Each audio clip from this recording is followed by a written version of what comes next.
channel Dedi Sapa Teman. Assalamualaikum. Malam minggu malam ini tanggalnya masih di awal-awal 2020. Kita ketemu teman saudara kita baru kenal, cuman bagus untuk di interview untuk channel Dedi Sapa Teman.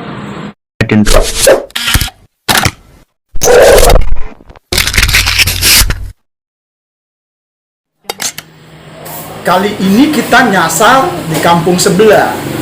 Jarak dari rumah cukup jauh, tapi seperti biasa demi konten.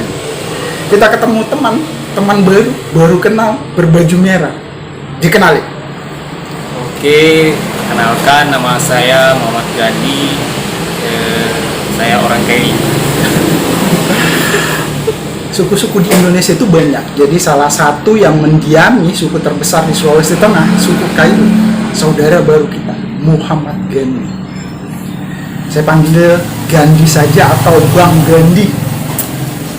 Kalau Bangin sendiri terlalu tua. Kalau saya panggil Gandhi aja atau panggil Roa boleh. Gini, kalau di Jawa dipanggilnya Mas. Lalu Mas itu penghargaan. Siapapun itu, entah itu masih kecil, biasa juga di wilayah Sumatera panggil abang kalau umurnya lebih kakak, ada adiknya. Saya panggilnya apa? Bang Gandhi. Bang itu tempat uang, jadi Iya. penghargaan juga. Bahasanya kan Tempat menyimpan uang. Saya panggilnya Bang Gandhi, Mas Gandhi. Mas Gandhi aja. Mas Gandhi, namanya mirip dengan Perdana Menteri India di zaman-zaman awal kemerdekaan, Mahatma Gandhi. Nama Gandhi itu pemberian orang tua. Iya. Kebetulan orang tua saya, bapak saya itu, dia walaupun basic keilmuannya tidak sampai di perguruan tinggi, tapi dia paling orangnya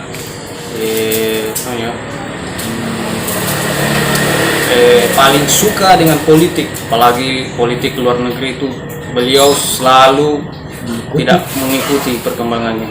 Itu kalau selama sebulan itu korannya beliau itu wow. Teman-teman, maksudmu di zaman koran-koran itu sebelum kamu lahir? Iya, zaman koran, buku segala macam politikal dalam negeri, tata aturan, perundang-undangan, beliau paling suka, paling membaca. Itu seharian di rumah cuma itu aja dibaca.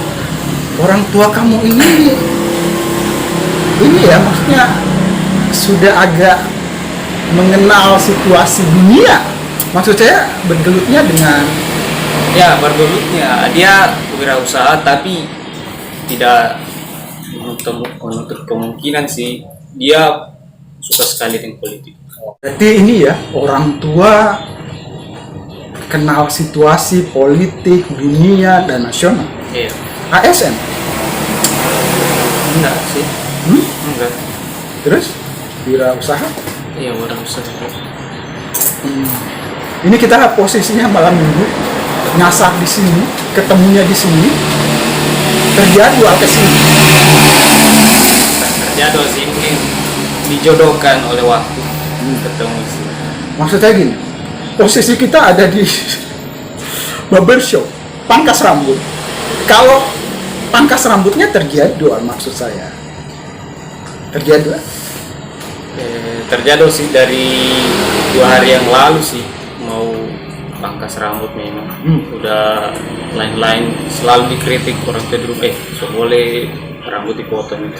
Kamu masih dalam pengawasan dan bimbingan orang tua?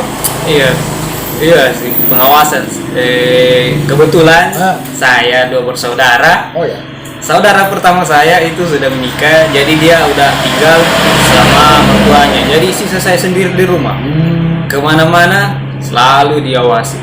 Orang tua masih lengkap keduanya. Sisa Apa ibu? sisa ibu. Memakai baju merah tandanya berani. Kegiatan sehari-hari?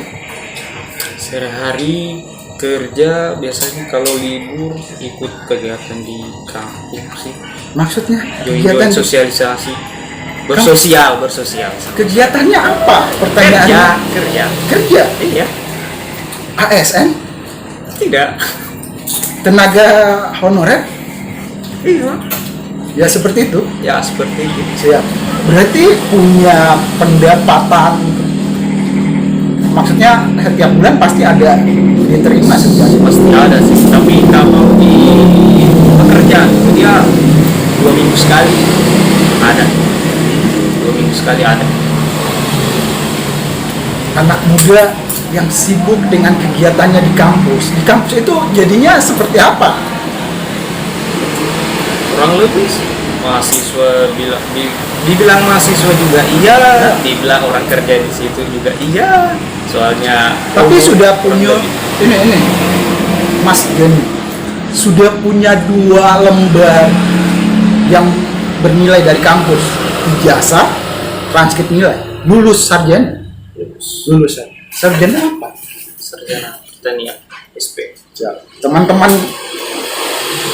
yang sudah punya kegiatan di pertanian, kalau masih butuh tenaga rekrut Muhammad Gani mengantongi gelar sarjana pertanian. Betul. Ya, betul. Ilmu yang didapat sudah berapa tahun? Ilmu yang didapat sampai sekarang ini sudah hampir 5 tahun sih dipegang. Cuma untuk penerapannya sih belum sepenuhnya sih.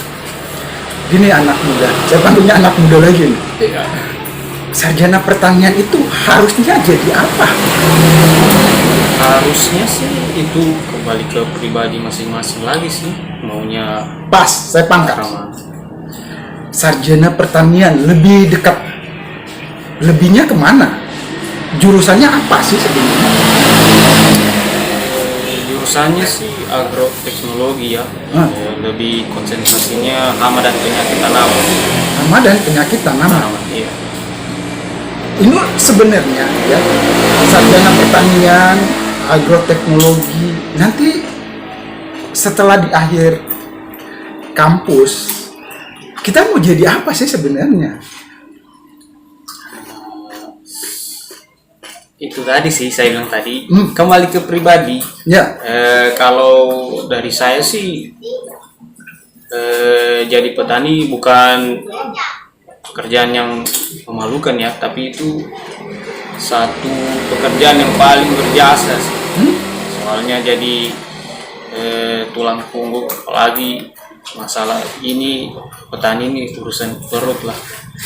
ini pengakuan dari Mas Gandhi. Maksud saya gini, Mas Bro, kamu nggak punya keinginan untuk jadi petani mengembangkan pertanian di daerah tempat tinggalnya? Mau sih, cuman Bukan passion saya. ada passion kesan, cuma nggak ada kesempatan sih. Maksudnya? Kesempatan untuk kesana susah. Tunggu. Di kampus, di zamannya Mas Gandhi, waktu ini sudah berapa biji, berapa jiwa yang jadi sarjana pertanian? Untuk sesi saya sih itu lebih 100-an dari berbagai pelosok Sulawesi Tengah ini. Nah, ini kan Mas Gandhi punya komunitas sebenarnya, paling nggak punya seangkatan apa istilahnya? Alumni, apa Iya, istilahnya? Alumni ya, kan punya ya ada yang di mana, ada yang di mana. Nah, Mas Gandhi mendengar atau pernah mendengarkan informasi nih, teman-teman ini sudah jadi itu, teman-teman ini sudah jadi itu di daerahnya. Pernah dengar? Pernah dengar sih, cuma kadang temannya ada beberapa teman sih mau ajak join di salah satu perusahaan luar bergerak di pestisida, Ya. pengobatan tanaman. Nah, itu lagi kendalanya, kadang mau pergi cuman ini sudah mau keluar daerah kan, tapi orang tua tidak memberikan izin. Orang tua anda mau jauh-jauh. Ini cerita pada dirimu atau teman-teman juga ngalamin hal yang sama? kemungkinan pada teman-teman yang lain juga terjadi, dan yang jelas yang saya katakan tadi terjadi pada diriku sendiri. Bekerja sebagai tenaga bala bantuan, honorer, asisten, apa namanya? Honorer, mau dibilang honorer enggak, bisa dibilang mahasiswa juga bisa. Kita kan sebisanya cuman bantu-bantu juga dengan orang tua di kampus, hitungan sudah dianggap seperti orang tua lah di kampus bantu. Kemudian beliau juga Maksudnya orang yang membimbing Mas Gandhi di kampus ya? iya, Siap. beliau juga kadang baru ya, dia jadi diangkat dengan jabatannya, beliau masih bingung mau ambil orang, tapi orang yang dia berikan amanat kepercayaan nanti takutnya nanti akan membuat dia susah nanti di akhir.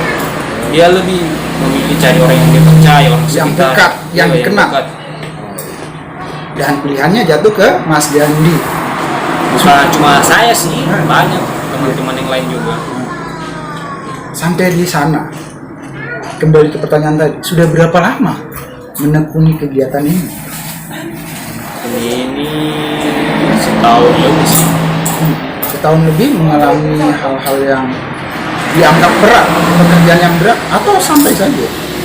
Berat, tidak ada yang berat, ada yang ringan sih, cuman kadang saling menghibur satu sama lain sih, bagi-bagi. Nah, terus saya bahas lagi. Nah, ilmunya, keilmuannya nggak diterapkan jadi. Nah, itu lagi problemanya sekarang. Nah, ilmu yang tadinya sudah saya tekuni sampai harus mendapatkan ijazahnya, tidak terimplementasikan ilmunya tadi. Sasarannya tidak dapat. Tapi sebenarnya sepikiran anak muda Mas Gandhi harus dibawa kemana?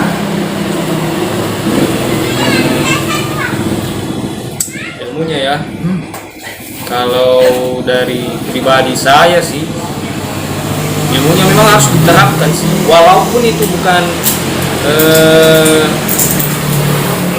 apa maksudnya, bukan untuk banyak orang, lebih memberi pendidikan kepada orang, tapi setidaknya itu buat diri sendiri ilmunya, bosan diterapkan. Saya melihatnya generasi Mas Gandhi umur berapa sekarang? 24 tahun. 24 tahun. Kelahiran 98. 98. Generasi milenial seperti Mas Gandhi rata-rata alergi dengan pertanian atau kegiatan pekerjaan, apalagi disebut dengan petani. Benar begitu anggapan saya? Mayoritas begitu sih, banyak yang gengsi.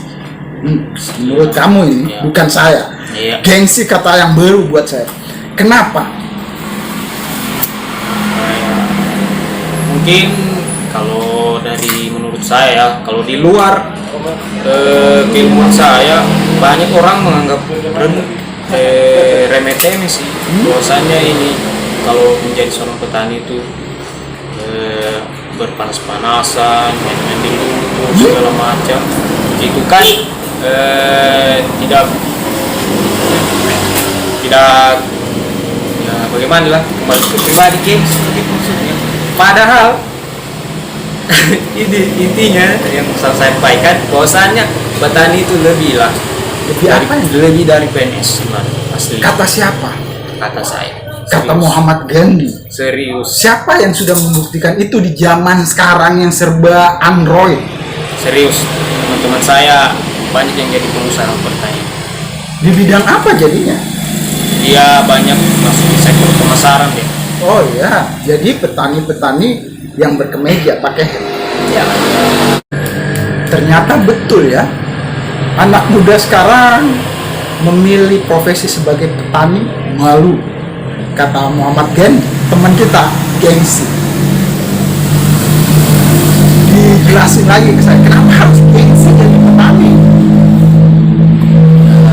Kembali lagi kan, kadang orang banyak berpikir kalau sekolah tinggi itu, masa sekolah tinggi balik ke kampung jadi petani kan nggak logis. Jadi orang-orang memandang kita sebelah mata, mungkin begitu persepsi mereka. Oh ya, dan itu diajarkan di kampus, di bangku kuliah untuk tidak jadi petani.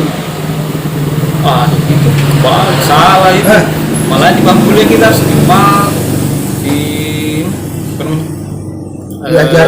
diajarkan bahwasannya petani harus jadi garda terdepan sih bagi sebuah bangsa itu. Itu kata-kata yang muncul di zaman bahula. Nah, Iya sih. nah terus tanggung jawab akademik. Tanggung jawab akademik. Nah kan kamu pertanian, harusnya jadi petani yang entah istilahnya petani berdasi, pengusaha Iya. pertanian. Iya. Nah terus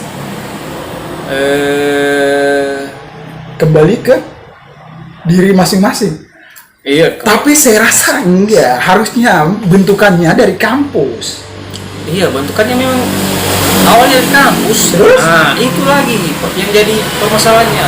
Yang mau ngeksekusinya ini. Nah kamu, ini kan Iya. sarjana pertaniannya. Iya. Kenapa tidak mau jadi petani? Mau saya, cuman tidak ada lagi tenaga. Di sela-sela obrolan jeda, di jeda sela-sela obrolan apa ya yang pas kata-katanya? Di sela obrolan kita, pengakuan Muhammad Gandhi, teman baru kita ini. Beliau ini masih punya garis keturunan dari orang yang terpandang di sini di Kabupaten sini, ya benar. Siapa yang mewarisi itu kesabaran apa istilahnya, semangat dari kakeknya, dari leluhurnya, di antara cucu-cucu cicitnya ini? Kalau dari penglihatan saya sih, bukan penglihatan yang aneh-aneh sih, cuma bawaannya sih sama om saya sih. Dia itu anak dari kakak saya tadi, yang almarhum tadi. Itu turun kalau pembawaannya sama cara bicaranya, jadi orang segan. Gak segan mau babantah sama mau badengar kalau dikasih tahu. Nah, kalau mau cara bicaranya, sabarnya, bakal kasih tahu orang kayaknya sama saya kayaknya sedih. Ini bukan egoismemu yang muncul di sini. Bukan egois sih, cuma saya rasa sih. Tunggu. Di awal tadi ketemu, di pertama kali, saya pikirnya kamu itu bukan orang suka bercanda-bercanda, tapi setelah ngobrol begini ternyata bisa juga dikuliti. Memang bawaanmu begini. Ya, bawaanku sih cuman kadang orang salah menilai dari seseorang itu dari luarnya saja. Saya orangnya dilihat dari luar, kadang pendiam, orangnya cuek, kayak malas bergaul, padahal saya aslinya orang paling fair sama orang. Ada orang baru, saya orang barunya baik ya, saya lebih baik lagi daripada dia. Kegiatan rutinitas di kantor, di kelas, atau di mana? Kantor iya, kelas juga kadang-kadang, di luar juga iya, di mana-mana bisa jadi pekerjaan sih buat saya. Ini hubungannya pertanian juga atau teori pertanian? Teori sama kedisiplinan sih yang saya pakai sekarang. Mahasiswa seumuran Muhammad Gandhi, kamu pernah pegang lahan pertanian atau pernah pegang BC, entah itu bibit pertanian, sampai sekarang? Pernah, bukan lagi pernah malah sekali. Biasa kalau ada penyuluhan seperti praktek lapangan, PPL segala macam, itu kadang kita terjun langsung di lapangan. Maksudnya terjun itu kan ya ikuti teori, ikuti petunjuk arahan dari dosen atau asisten. Iya. Terus seperti apa itu jadinya? Kadang kita improvisasi sih dari apa teori yang tadi kita dapat. Nah itu kan ilmu. Iya, ilmu. Ketika ada hal yang mengganjal tadi, ketika kita improvisasikan tadi ilmu kita tadi, pasti kita akan bertanya kepada orang yang tahu. Pasti kembali lagi ke dosen tadi karena dia lebih tahu daripada kita. Nah, kadang juga saya bisa sih bertanya pada dosen, tapi saya lebih paling ingin bertanya kepada petani langsung karena dia orang lapangan. Jadi lebih yakin dengan orang-orang terlibat langsung di lapangan. Iya, bukan percaya bagaimana sih, percaya cuman kita ada teori dari ke bawah. Nah, tapi kejadian di lapangan tidak semesti sesuai dengan teori yang kita bawakan nantinya. Jadi teori kadang-kadang juga menyesatkan. Iya, menyesatkan dan miss di lapangan. Kalau disuruh memilih, mau jadi petani atau mau jadi pegawai? Saya mau jadi petani. Petani? Ini jawaban serius. Jawaban serius. Tentang keilmuan di pertanian. Tadi ya, kalau tentang ilmu penerapannya, kita lebih yakin sama pendekar-pendekar di sawah terjun langsung daripada teori yang diberi sama. Tidak salah, bukan lebih percaya. Tapi ada teori kita bawa, tapi teorinya kadang miss di lapangan. Makanya kita ada perbandingan. Orang yang terjun di lapangan sama teori yang kita, sehingga ada sinkronisasi tadi. Oh iya. Nah, Mas Gandhi melihat teman-teman seumuran Mas Gandhi sudah sarjana sama-sama, seberapa ukuran persenan alumni pertanian yang jadi petani? Persen kalau dari 100 sih 50 lah. 50%? 50%? Petani sungguhan atau abal-abal? Kaleng-kaleng? Ada, kalau menurut saya sih sampingan sih. Sampingan sih. Ada yang jadi wirausaha di bidang selain pertanian gitu. Ya, saya mau tanya jujur sejujur-jujurnya. Pendapat Mas Gandhi. Pertanian ini menjanjikan atau sekedar kamuflase saja? Kalau saya sih menjanjikan sih, karena ini masalah hidup sih, karena ini urusan kehidupan selanjutnya sih. Ya, apa yang ditakutkan anak muda generasi milenial untuk jadi petani? Kalau saya sih, menurut saya sih bukan takut sih, tapi gengsi sih, karena lihat skala zaman sekarang lebih serba instan maunya, tidak mau yang konvensional.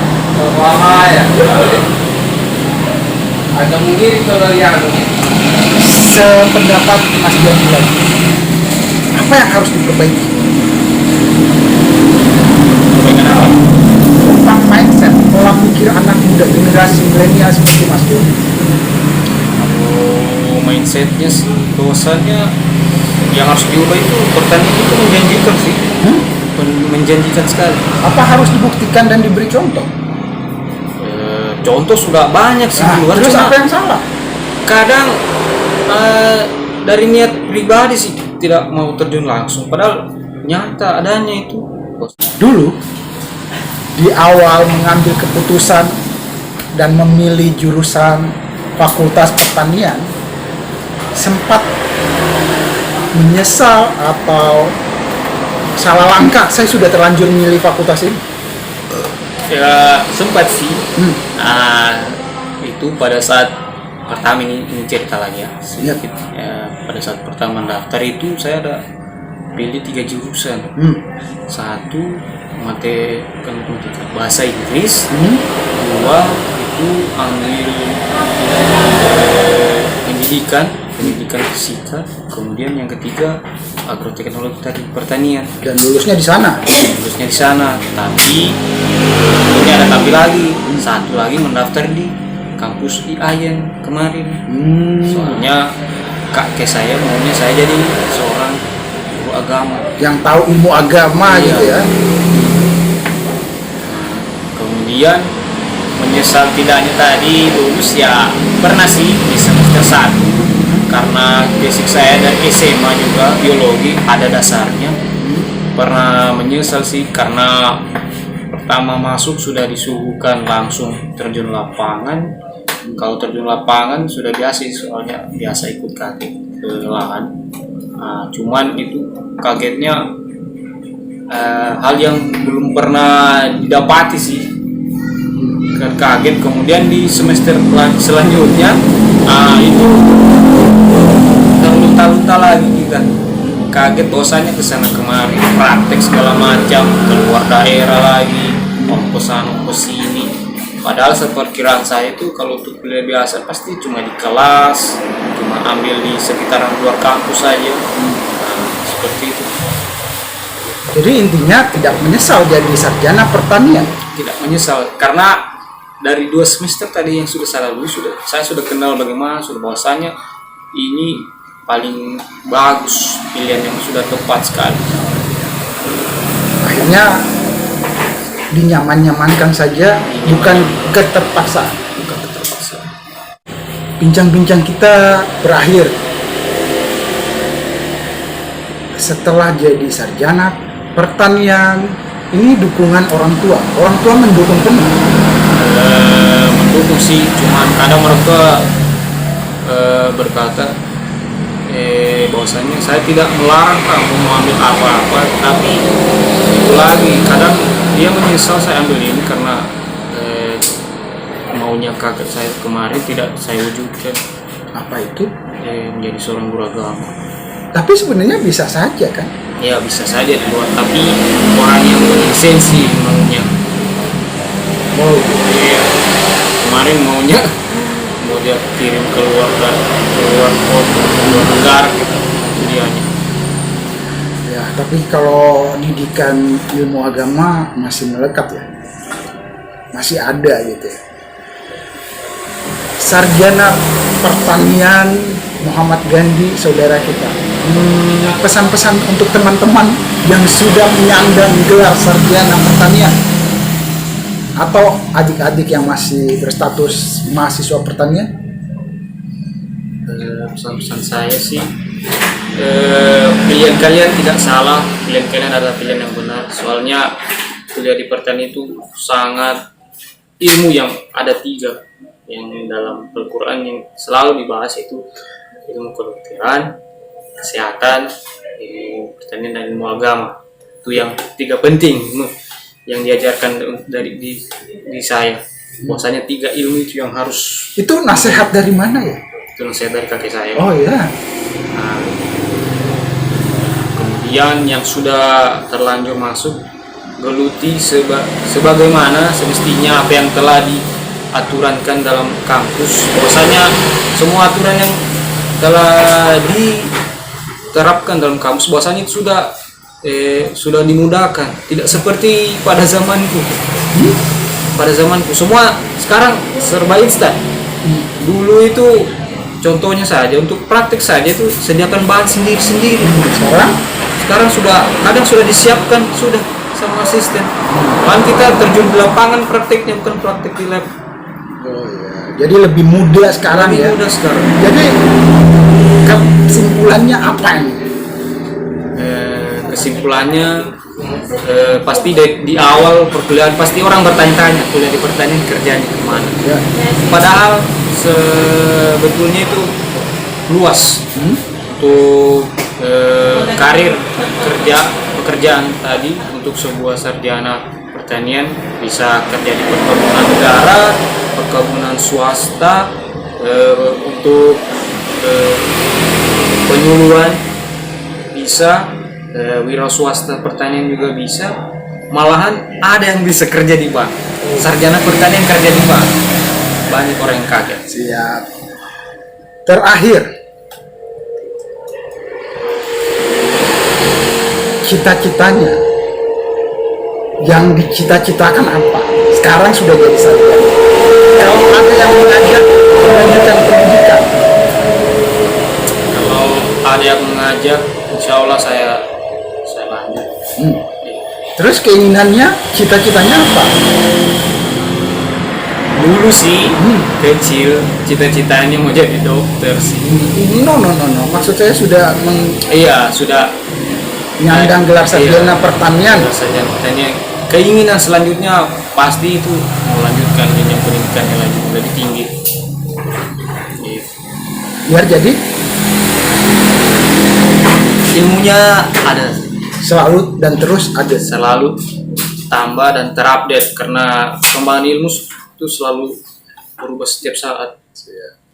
Terakhir, buat teman-teman yang nonton, menyaksikan, menyimak channel kita, boleh disapa. Ya, untuk pemirsa Dedi, channel Dedi Sapa Teman, channelnya bagus karena mendidik kita bagaimana bersosial. Pesannya apa? Misalnya jangan lupa like, comment, dan subscribe. Oke. Kesempatan, informasi, bincang-bincang kita, waktunya disita banyak. Channel Dedi Sapa Teman, berterima kasih. Assalamualaikum.